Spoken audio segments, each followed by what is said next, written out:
Good morning. Welcome to this circle, to this place where we gather each and every week. Welcome to those of you who find yourselves at home, and welcome to those of you likewise who are here for the first time or for the first time in a while. We always make space for you. There's always room in the circle for all of us, and it's our hope that we might find a welcome and a safe place to enter here, no matter our need this morning for community, for time, for rest, for joy, for sorrow, for whatever we need. This is a place to question, to ponder, a place to express our gratitude, our awe, our grief, our joy, and everything in between. And so this is a place to be together in community, something we don't find everywhere in our lives, something that we need to be intentional to make in our lives. A place for community, a place for acceptance, a place to be welcome just the way we are.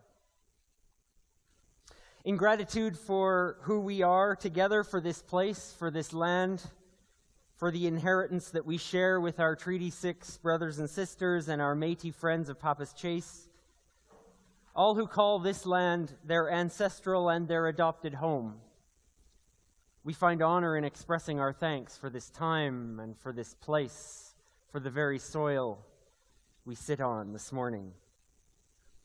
We move into our time together with wisdom of our experience.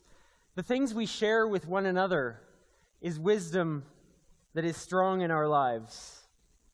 But we also gather here to share story and prayers. We gather here with the wisdom that we share in the songs that we sing.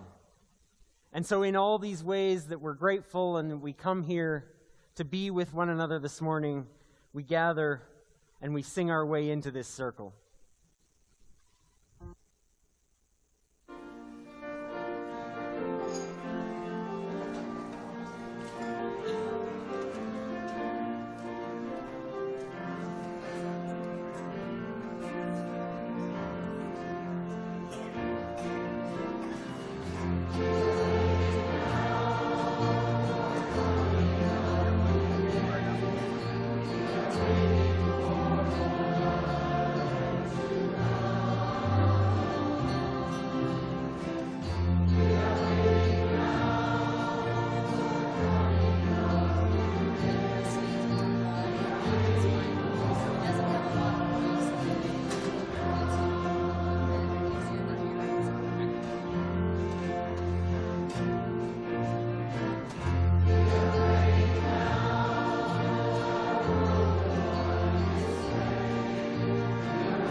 As we center ourselves this morning with words, I'll ask you to complete each phrase that I begin with the words before you, may our eyes be opened. In the morning of this new day, May our eyes be opened. As we gather together in ways that bring together old and young alike, may our eyes be opened. In this place where we bring our own experience into the collective wisdom of community, may our eyes be opened. In this time of ideologies, of challenging differences, when it's too easy to conclude that people are categorized as either us or them, may our eyes be open. In the midst of a season of consumerism and busyness, our attention pulled in so many directions, may our eyes be open. For this time together to pause, to ponder, to reflect and explore, may our eyes be open.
This is the first Sunday in a new Advent season.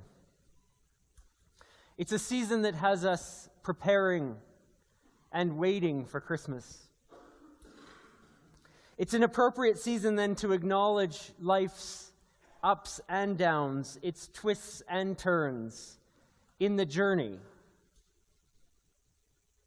On this exciting and scary at the same time adventure that we call life, we all seek signposts on the spiritual journey. Things to show us the way, things to mark our path, reminders of our highest and best values that we might live. We continue exploring these signposts today where we have limited visibility. And so as we ponder our ability to see clearly, to understand what we're seeing, we light this first candle of Advent.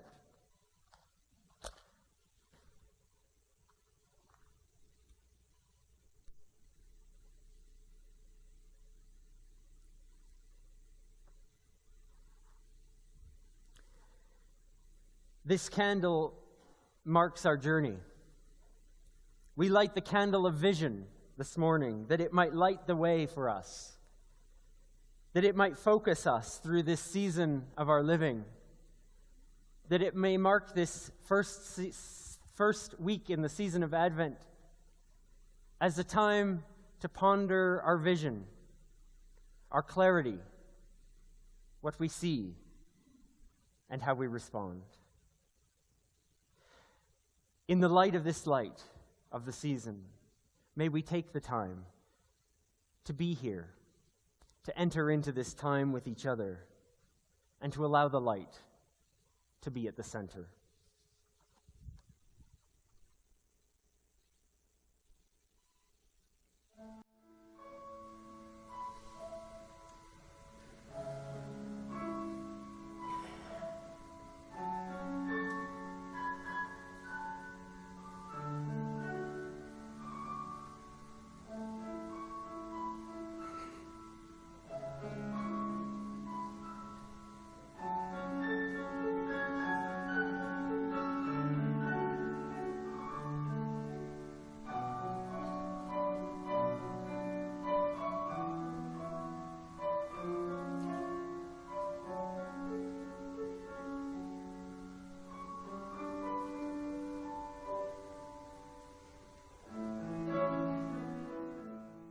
We come together and we gather ourselves in many ways, and one of those ways is in our shared intentions and values that we claim together as community.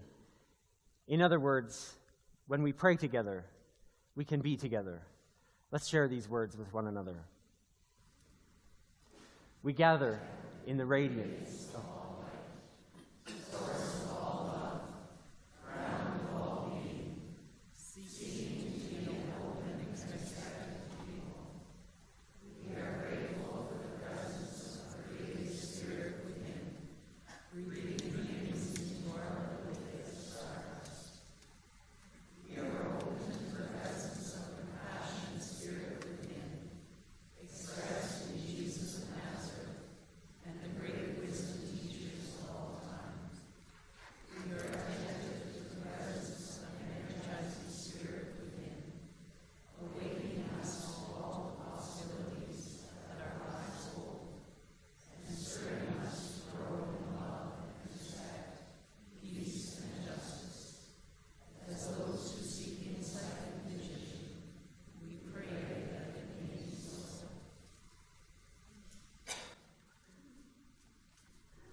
It's time for our Time for All Ages, and I'd invite anyone who wants to come to the carpet. I've got a story to share this morning. You can be small or tall, it doesn't matter. You're welcome today. And this is a story that's based on an old story. But here it's told in a really new and fun way. It's called The Elephant in the Dark, and it's based on a poem by Rumi, retold by Mina Javaherban.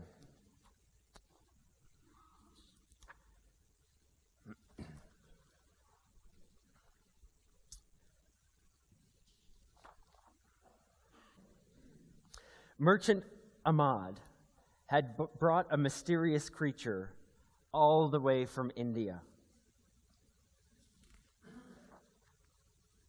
The news spread fast through the village. What could this huge beast be? Well, they're talking about it. The villagers ran to the merchant's barn next to his house to see this strange creature, but the doors were locked, and the merchant, tired from his journey, the rowdy crowd woke the merchant and shouted, "It's too dark in the barn to see anything. Go home and let me sleep." But no one went home to see this beast for themselves.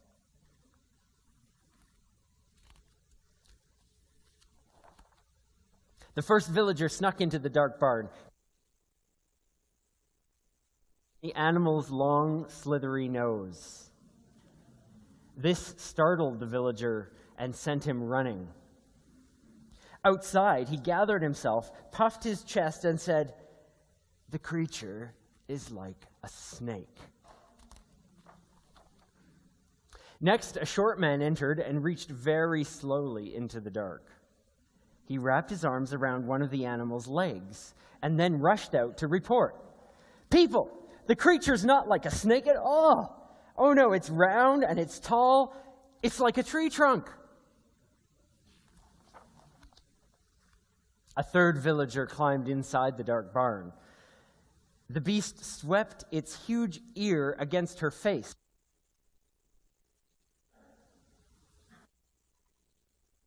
"Nor a tree trunk," she panted. "It's like a fan, a huge, floppy fan." The three villagers argued excitedly. Others scratched their heads and disagreed. Each offered such different views. What was this animal? The fight escalated, and the remaining villagers stole into the dark barn to find out the truth for themselves. "It's like a leathery jug of water. It's skinny and hairy, like a paintbrush. It's definitely sharp, like a plow. Nope, it sounds like a horn. All day long they called each other names and fought to prove each other wrong. Into the night no one listened, but everyone shouted and shoved. When the sun finally rose the next morning, Merchant Ahmad led the beautiful, gentle creature to the river.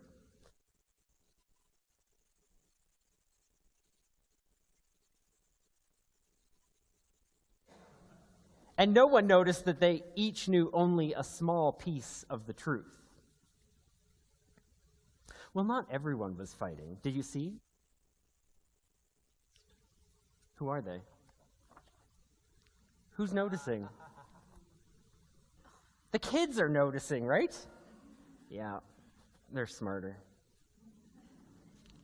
And here they are, sitting watching this elephant have a bath.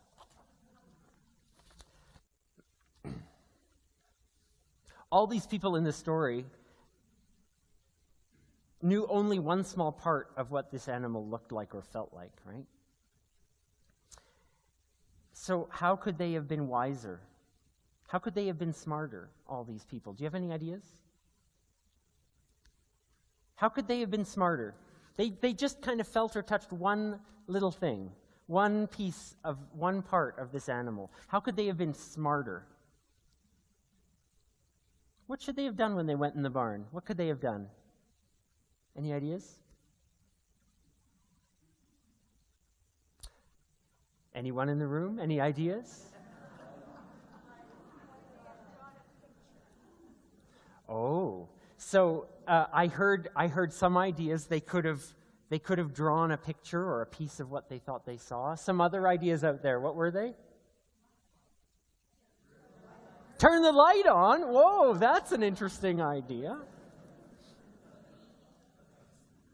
Could they have spent more time? Could they have felt around a little bit more? I wonder if they could have done that. Oh, they could have all slipped through the window and all gone around and seen what they could see. Or trusted each other. They all thought that the other people were wrong, right? They all thought, no, I'm right, you're wrong. It turned out actually in the end that they were all a bit right, weren't they? They were all right in their own way.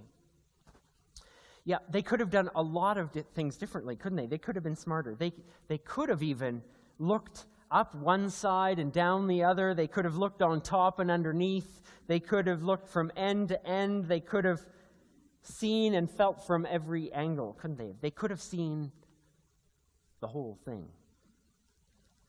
So that's good when we're looking at elephants. I don't have many elephants in my neighborhood. Do you? Do you? Do you have an elephant in your neighborhood? Amazing. You know what? Not just good for elephants. This is a good story to remind us how to be with lots of different things. When we think and when we talk about all kinds of different things. If we're talking about something with other people, there might not just be one way to talk about it.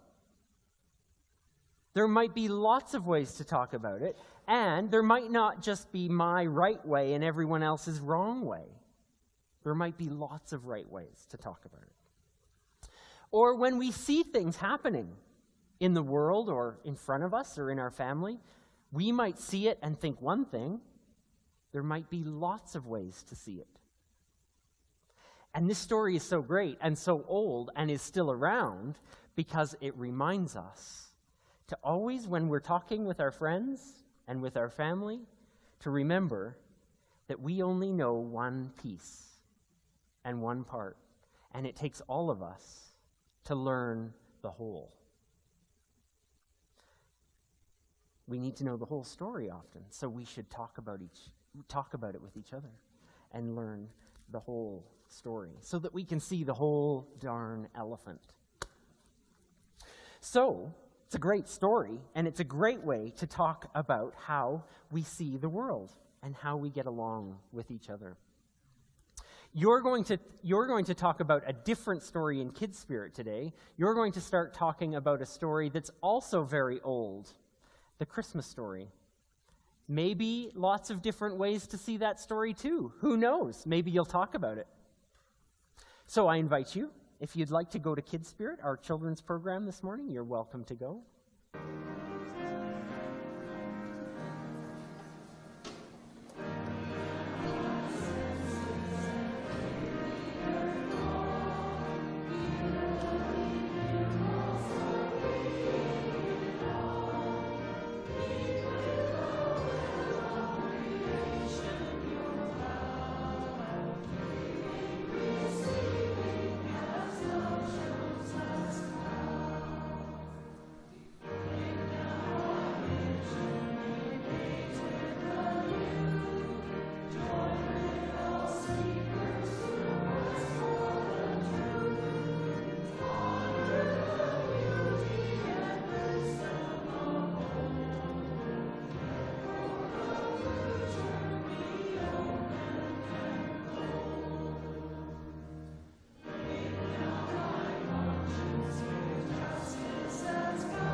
A reading from the Book of Awakening by contemporary poet and writer Mark Nepo.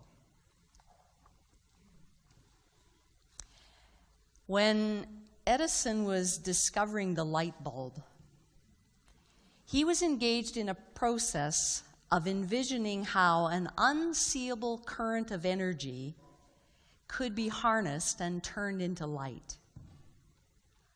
Like most of us, the vision came first.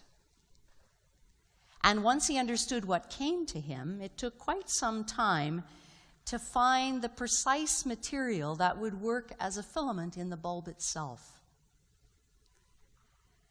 Later, when he was asked if he ever grew discouraged or thought he was wasting his time, Edison said, no, he learned something important each time he tried. He learned that there was another material not to be used. But perhaps the most inspiring part of Edison's journey is how he didn't view his many attempts as a failure on his part, but rather as an inevitable part of the process of discovery. We are challenged, scientists and lovers alike, to use what we discover and to live in the light. This is the insight of a contemporary poet.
This is a reading from a piece of writing that came in the 1st century in the last half of the first century, in a book we know by the name of Luke.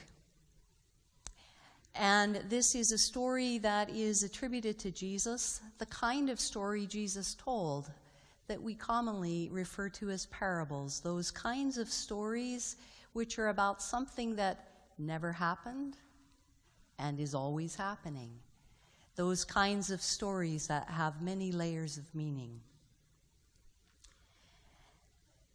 And Jesus told this parable. A man had a fig tree planted in his vineyard, and he came looking for the fruit on the tree and found none. So he said to the gardener, "See here, for 3 years now I've come looking for fruit on this fig tree, and still I find none. Cut it down. Why should it be wasting this good soil?" And the gardener replied, "Sir, leave it alone for 1 more year, until I dig around it and put manure on it. If it's fruitful next year, well and good. But if not, then you can cut it down." This is a parable from the Jesus tradition passed down to us from the first century.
I loved hearing this story because I recognized the experience. While I might not see an obtuse Chinese character in the roadside symbol for a picnic area, I do know what it's like to look at something someone else is seeing, and each of us are seeing something completely different. And I also recognize the embarrassment when you finally see something that was as clear and obvious as the nose on your face. And when someone helps us with the context or gives us a frame for that mysterious, it becomes, "Ah, yes." Or the nonsensical becomes, "Oh, of course, I get it. Why didn't I see that?" Well, that's some of what we hear in that first century parable I read a moment ago. The owner of the land sees a fig tree that's unproductive, taking up valuable space, and he decides it's dead and needs to be cut down. The gardener looks at that exact same tree and sees potential. He doesn't see a dead tree. He sees one that might still be capable of producing figs. He isn't sure yet. He might come to be of the same view as the owner, but the gardener wants to give the tree more time before he decides. But interestingly enough, he doesn't think he should just walk away and see what happens next year.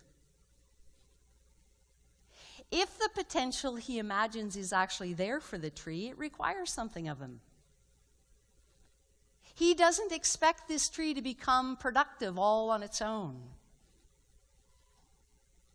If there's any possibility that he's right, and that fig tree can become productive given more time, he knows that its potential has to be cultivated.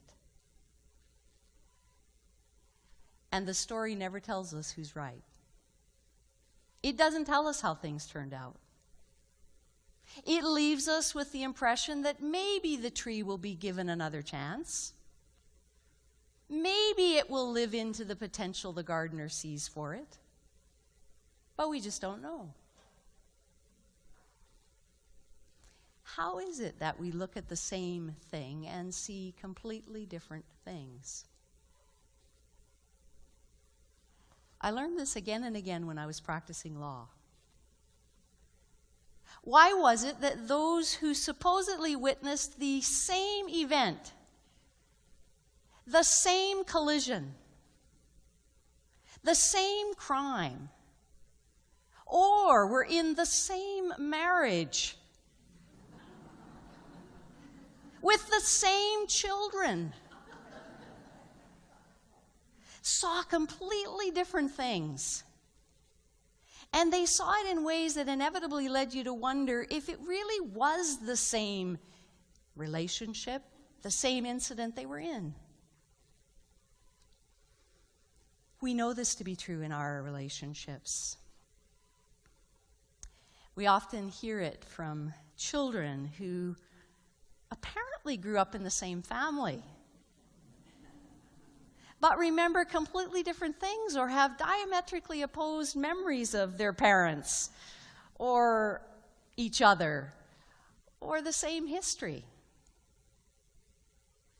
And we know this experience in every human exchange, whether it's a conversation, an argument, a presentation, a debate, an experience.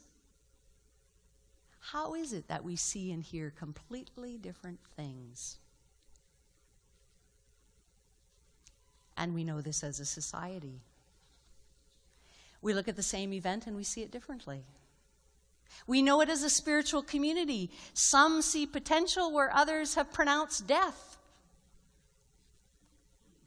Some feel support where others feel abandoned. Some find meaning in particular words or rituals, and others find in those same words or rituals barriers or emptiness. Some see faithfulness or integrity in the same events that others see injustice and a failure to listen. Some interpret a word to mean one thing, where another hears the same word to mean something completely different. So many factors affect what we see and what we hear and what we make of what we see and what we hear. There are experiences that cloud our vision because we see what we expect to see, or we see what we want to see. Sometimes we see what our eyes are trained to see. And there are always things we can't see because they are too painful to look at. In the world of the story, the owner and the gardener each see things from their own vested interests. For the owner, his economic interests are the operative lens through which he views the tree. It seems simple enough to him. If it hasn't yielded any income in the last 3 years, he's ready to see it as dead and plant something productive there instead. But for the gardener, his own skill and efforts are the operative lens through which he views the tree. And so perhaps in some sense, the tree's failure to thrive is an indictment on his work. So he wants to see potential in the tree, To give the tree another chance is to give himself another chance to make things different. Edison saw potential for light in an incandescent bulb long before he could figure out how to make it work. And he didn't get it right the first time, or the second time, or the third time. It took time for his vision to become reality. And it took time for his instincts to yield insight. It took time for the potential he imagined to be actualized. Georgia O'Keeffe was right. It takes time to see. And to see what someone else sees takes more than time. It takes a deep commitment to embrace the truth that we all have limited visibility. Over the last several months, I've had many foggy drives, as many of you have had. A few weeks ago, I drove through dense daytime fog between Ponoka and Innisfail. And there's a kind of solitude in the experience of fog. There are those moments when I knew that someone else was on the road with me as I sensed a car passing in that lane immediately beside me, and then I would watch its taillights disappear into the fog. And I would find myself alone again. And then there were those occasional moments where I could glimpse the light of oncoming traffic on the other side of the median, which emerged out of the fog every once in a while and reminded me that there were also northbound vehicles on this road too, even though I wasn't seeing them most of the time. Not only is there a kind of solitude in fog, but there's a level of concentration that's required of us to stay focused on what we can see rather than on what we can't. There's a kind of continual pulling ourselves back from becoming mesmerized by the fog in order to focus on the limited visibility that we do have.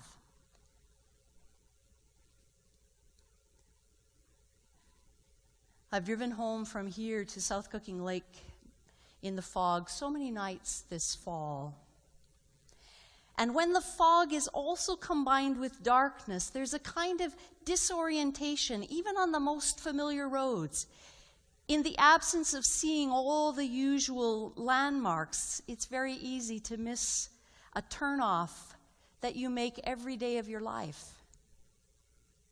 It's easy to feel lost in the utterly familiar.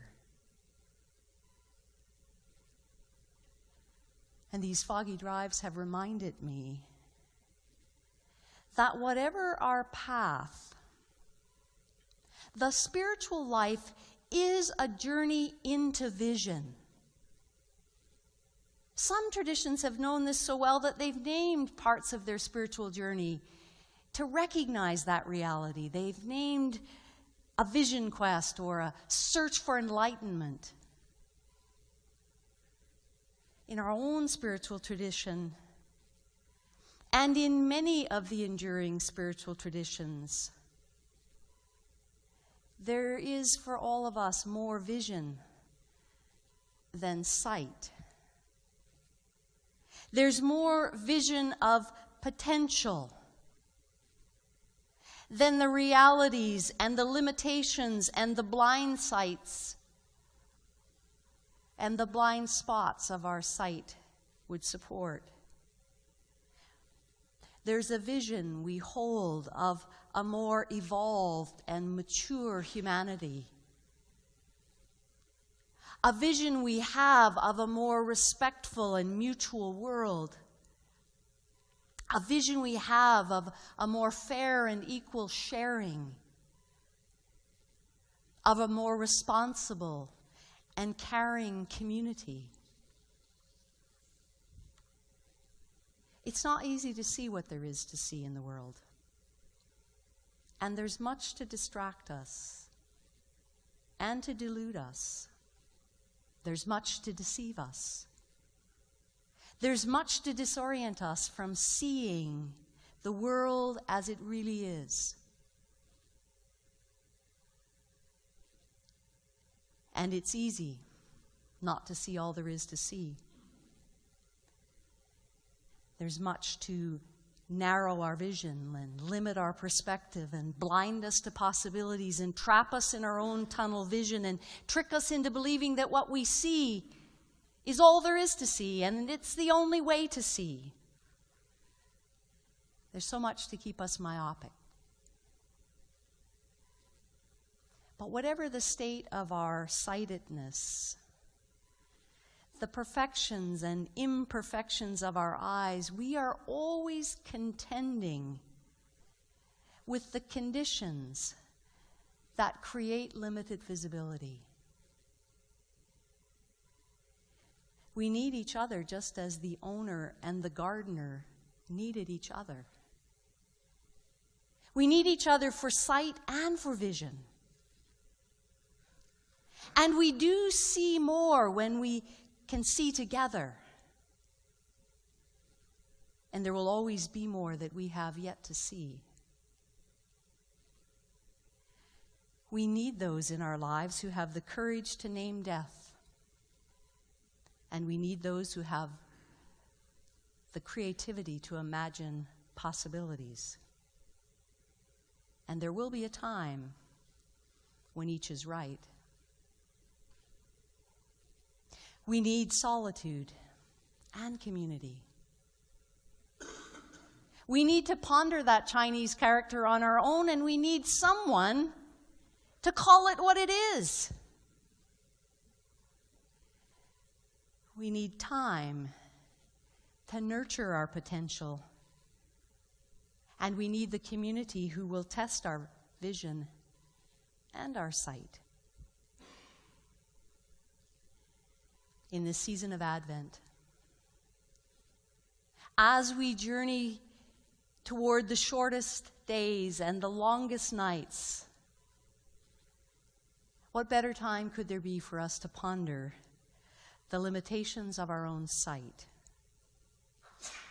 and the potential of a collective vision? What is it that we need to see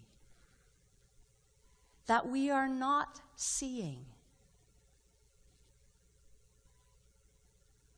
And how is it that we might help one another to see beyond sight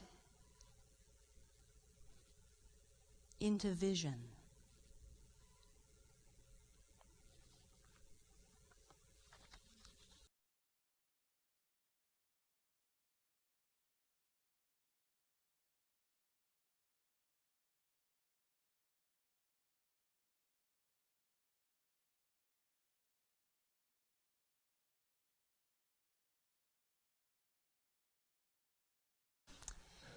We pause with one another to share those hopes and dreams, those things we struggle to see and those things we struggle with that we see.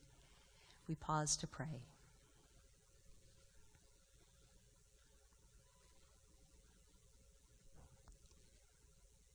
In the long conversation between impatience and persistence, we pray. We are gathered as the mystics would gather us into that perfect attention that is prayer. We bring our attention to the wounds and wonders that shape us, that we might strengthen our intention to live more nearly as we pray. We bring our attention to the long story of the universe, to the gift of birth, to the gift of being these particular words wrapped in the particular flesh we're wearing, taking our place in the ever-evolving story of becoming. And we bring our attention to the painful truth of our time, to a planet in peril, endangered by arrogance and greed. Beyond our postmortems of despair, may we dare to imagine a new story. May we dare a new narrative of kinship to take us beyond the old script of domination.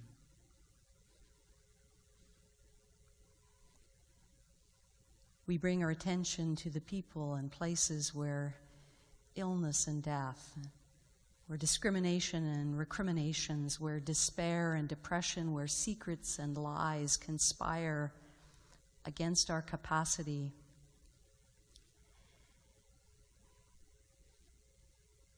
May we open our eyes and more than our eyes,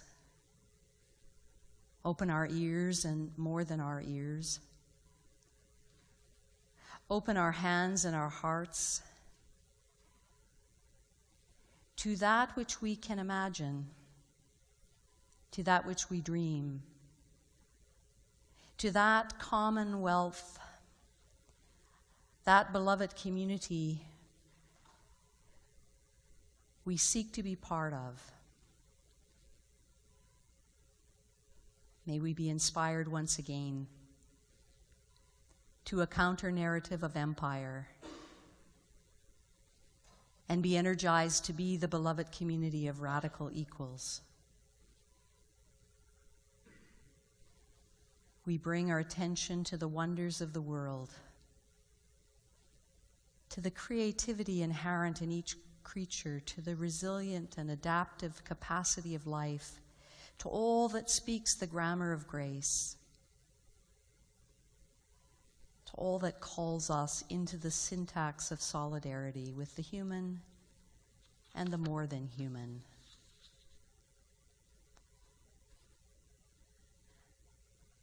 We share these, our prayers, in these words that are spoken and in these silences and sighs within us, where we have no words, seeking vision where we are stunted by limited visibility, seeking to find our way beyond postmortems into the sacred texts we are writing breath after breath with our very lives. May we find the courage in this time with one another to be invested in the work that love has to do. And so we pray with one another. Amen.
As we go into this week, the spiritual life invites us to move always from limited visibility to new vision, to clearing the way to something new, to seeing clearly, to opening our eyes and our minds and our hearts to the other.